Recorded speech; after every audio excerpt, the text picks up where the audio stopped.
UP के बांदा में आज मुख्यमंत्री के आदेश के बाद जिले में स्थित सभी थानों में मिशन शक्ति के चलते महिला हेल्प डेस्क का उद्घाटन किया गया, जिसमें महिलाओं के लिए एक अलग डेस्क बनाई गई ताकि महिलाएं अपनी समस्याओं को दर्ज कराकर उसका निस्तारण जल्द से जल्द करा सके। इसके साथ ही महिलाओं को हेल्पलाइन नंबरों की जानकारी भी दी गई। इस दौरान कार्यक्रम में चित्रकूट धाम मंडल के कमिश्नर गौरव दयाल के साथ आईजी और जिले के जिलाधिकारी, पुलिस अधीक्षक के साथ कई अधिकारी मौजूद रहे। सर, यहाँ पर आज कार्यक्रम था महिला सशक्तिकरण में, यहाँ पर कैसे महिलाओं को सुविधा मिलेंगी और क्या है? माननीय मुख्यमंत्री जी के द्वारा आज महिला हेल्प डेस्क हर एक थाने में शुभारंभ किया गया है। इस महिला हेल्प डेस्क में जो भी महिला आगंतुक आएंगे उनको बैठने की व्यवस्था की गई, उनका पीने के लिए पानी का व्यवस्था की गई और उनका बात सुनने के लिए हम लोग जो है हर थाने में 6 महिला आरक्षी को नियुक्त कर दिया गया और 3 शिफ्ट में 24 घंटे इनका ड्यूटी रहेगी। इसके साथ साथ जो भी आवेदक अपना प्रार्थना पत्र देंगे उसका ढंग से सुनवाई करके उस प्रार्थना पत्र को कंप्यूटर में अपलोड करके भी रखेंगे और उनका जो है एक रिसिप्ट भी हम दे देंगे। और इसके साथ साथ जो महिला का हेल्प डेस्क में जो नंबर्स है, महिला हेल्पलाइन नंबर्स 1090, 181, इस तरीक़ा से 112, ये सारे नंबर्स का डिस्प्ले भी कर दिया गया। कभी किसी का कोई ऐसा परिस्थिति आ जाए तो तुरंत ये नंबर्स इमरजेंसी नंबर्स, ये टोल फ्री नंबर्स है, ये नंबर्स पर तुरंत कॉल कर सकते हैं। और साथ में जो है जनपद बांदा में और हमारा परिक्षेत्र में भी महिलाओं के प्रति अपराध करने वालों के खिलाफ बहुत सख्त कार्रवाई किया गया है। अब तक हमने जो है जब से ये सरकार आई है तब से हमने देखा जो पूरा परिक्षेत्र में 84 लोगों के लिए 84 लोगों का आजीवन कारावास की सज़ा हो चुकी है। तो ये बाकी छेड़छाड़ की घटनाओं में भी कई सज़ाएं हुई है। तो इस प्रकार की सज़ाएं भी जो है एक अभियान के तहत ये कराए जा रहे हैं। दूसरा, अभी जो बांदा में आप देखेंगे 12 लोगों का जिला बदर कर दिया गया जो महिलाओं के साथ छेड़छाड़ करते हो। तो इस प्रकार की अपराध करने वालों के खिलाफ सख्त से सख्त कार्रवाई किए जा रहे हैं और उसका सज़ा दिलाने तक हम लोग प्रभावी पैरवी करके इसको सज़ा भी दिला रहे हैं। वहीं दूसरी तरफ बांदा में जमीनी विवाद के चलते 2 पक्षों में चली आ रही पुरानी रंजिश में जहां एक पक्ष ने दूसरे पक्ष पर मारपीट का आरोप लगाते हुए मारपीट सहित कई धाराओं में मुकदमा लिखाया था, तो वहीं दूसरे पक्ष द्वारा बलात्कार का मुकदमा दर्ज कराया गया, जिसमें पहले पक्ष में आरोपी की मां और पत्नी ने जिलाधिकारी से मिलकर इस मुकदमे को फर्जी बताते हुए केस बंद कराने की मांग की। कहाँ से आई? सेमड़ा से। थाना गेरुआ। क्या समस्या है? हमको खिलावन यादव, विश्वेश्वर यादव हमको बहुत परेशान कर रहे हैं। किस बात को लेकर? जमीनी विवाद रही है, हमको 3 बार मार चुके हैं। लॉकडाउन था तो उसमें नहीं कोई सुनाई भई, फिर एक बार सुनवाई भई तो FIR लिखी गई, दोबारा फिर अभी 28 को मारा, कुल्हाड़ी से मार के काट के फेंक दिया। घर के अंदर घुस गए सब लोग, सामान फेंक रहे थे तो हम सामान नहीं फेंकने दिया तो मेरे कुल्हाड़ी मार दिया। 5 लोग थे। इसके बाद क्या हुआ?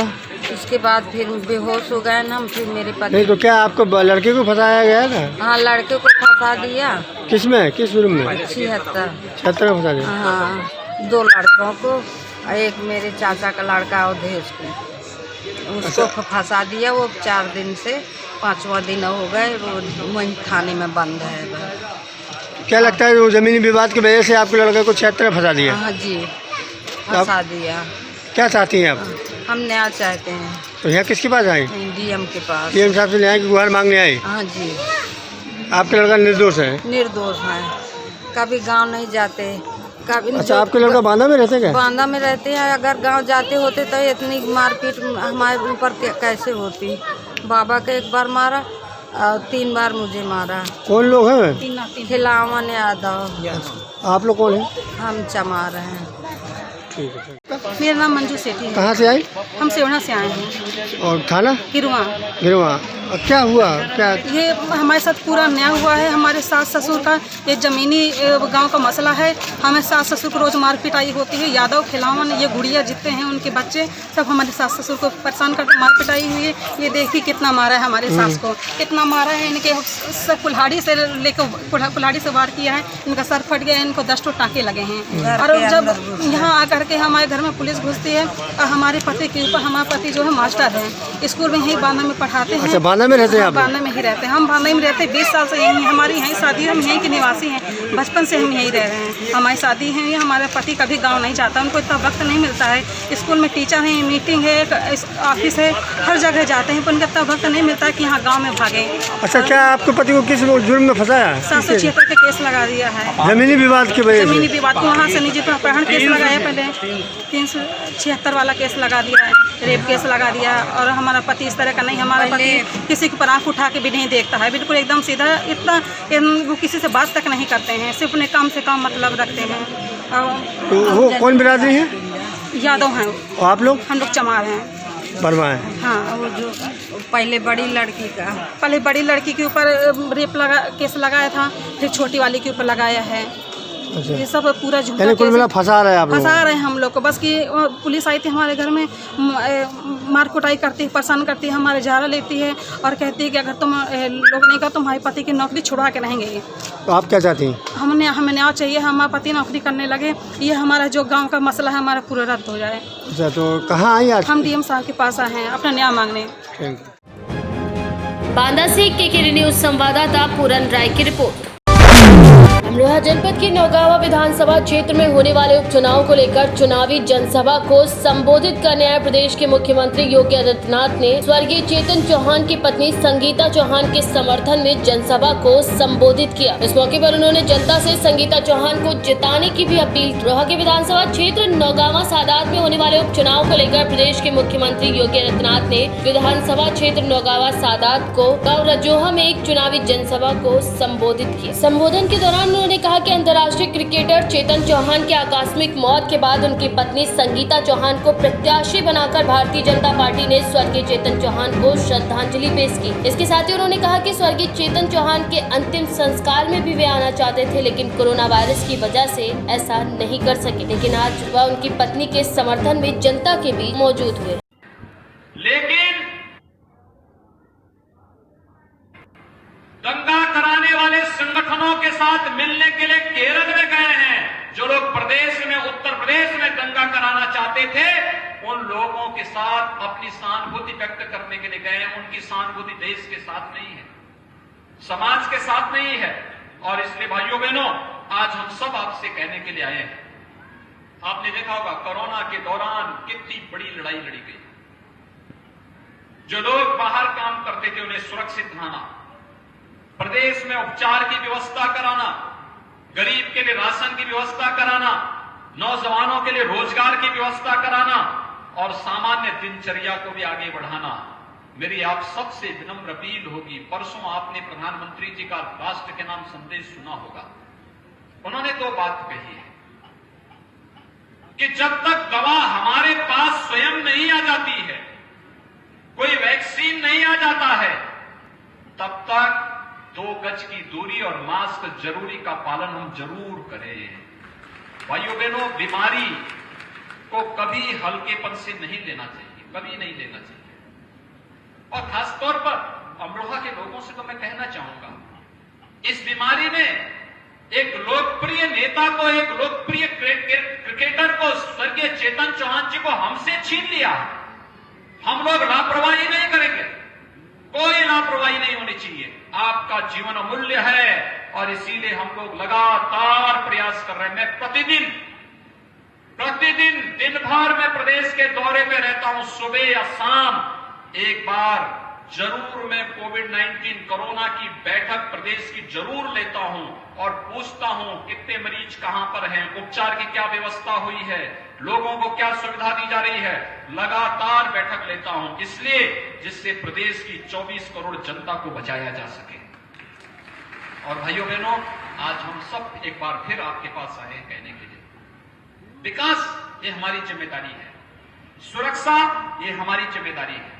और इसीलिए पार्टी ने तय किया पार्टी ने तय किया कि स्वर्गीय चेतन चौहान जी की इस विरासत को हम लोग जनता के सामने एक बार फिर से लेकर के जाएंगे और श्रीमती संगीता चौहान जी को पार्टी ने प्रत्याशी बनाकर के आपके बीच में यहां पर अपना प्रत्याशी बनाया है। मेरी आप सबसे अपील होगी, जब विकास हमारी गारंटी, सुरक्षा हमारी गारंटी, आपका सम्मान हमारी गारंटी, तो भाइयों बहनों आप वोट दीजिए और बाकी विकास का कार्य कराने की जिम्मेदारी हमारे यहां के जनप्रतिनिधिगण करेंगे।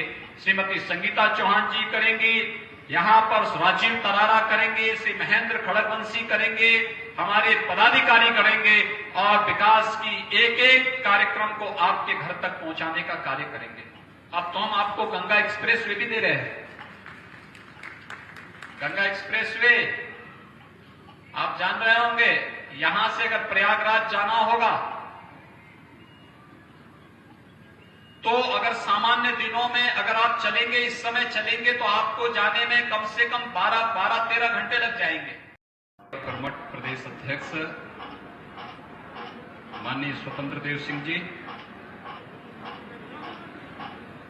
उत्तर प्रदेश सरकार में मेरे मंत्रिमंडल के वरिष्ठ सहयोगीगण चौधरी लक्ष्मी नारायण जी, चौधरी भूपेंद्र सिंह जी, विजय कश्यप जी, महेश गुप्ता जी, आज के इस कार्यक्रम में उपस्थित भारतीय जनता पार्टी के प्रदेश के उपाध्यक्ष श्री सत्यपाल सैनी जी,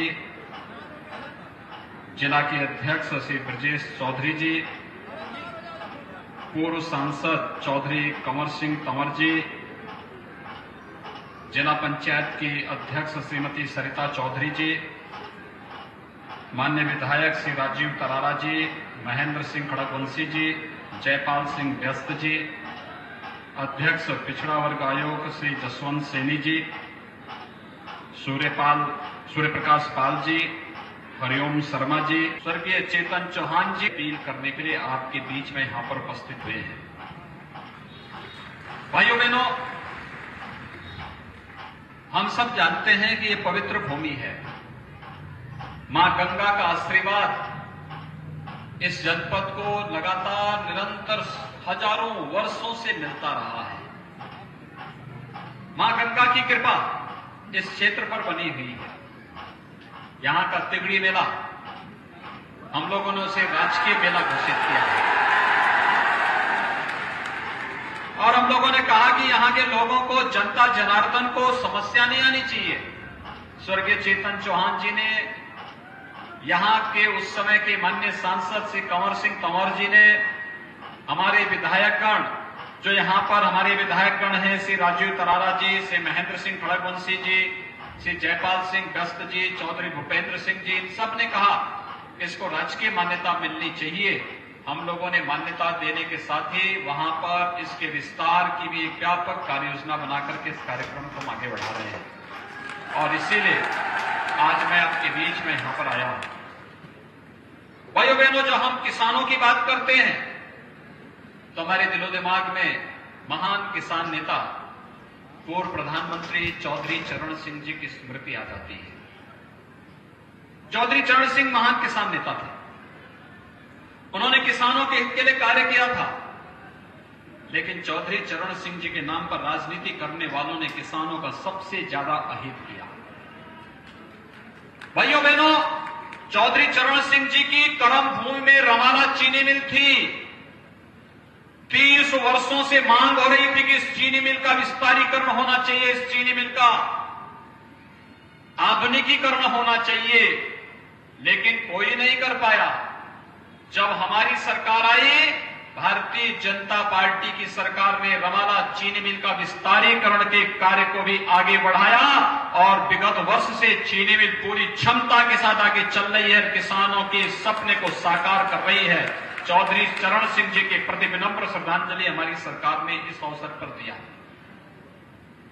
साथ ही विगत पिछले वक्त 2 वर्ष पहले मैं स्वयं भी आया था अमरोहा में। स्वर्गीय चेतन चौहान जी ने यहां की चीनी मिल के विस्तारीकरण की बात कही थी। हम लोग जब इस चीज को लेकर के आगे बढ़ ही रहे थे, कोरोना आ गया, और उसके बाद ये कार्यक्रम वैसे ही पड़ा रहा, लेकिन बहुत शीघ्र इन कार्यक्रमों को लेकर के हम लोग आगे बढ़ने वाले हैं। लेकिन आज मैं आपके बीच में कहने के लिए आया हूं। आपने देखा होगा जब 2017 में विधानसभा चुनाव के दौरान मैं पश्चिमी उत्तर प्रदेश में आता था, यहां की माताएं और बहनें एक ही बात कहती थी कि क्या हम सुरक्षित रह पाएंगे। तब यहां पे एक ही प्रश्न उठता था यहां के किसानों का कि क्या हमें भी बिजली के कनेक्शन मिल पाएगा, क्या हमें भी बिजली मिल पाएगी। तब यहां पर एक ही प्रश्न होता था यहां की बहनों के द्वारा, यहां की माताओं के द्वारा, यहां के व्यापारियों के द्वारा, क्या दंगों का सिलसिला यहां बंद हो पाएगा। आज आप देख रहे होंगे या तो आपके अमरोहा का ढोलक बजता है या फिर। अमरोहा से केकेडी न्यूज संवाददाता मुजम्मिल हुसैन की रिपोर्ट।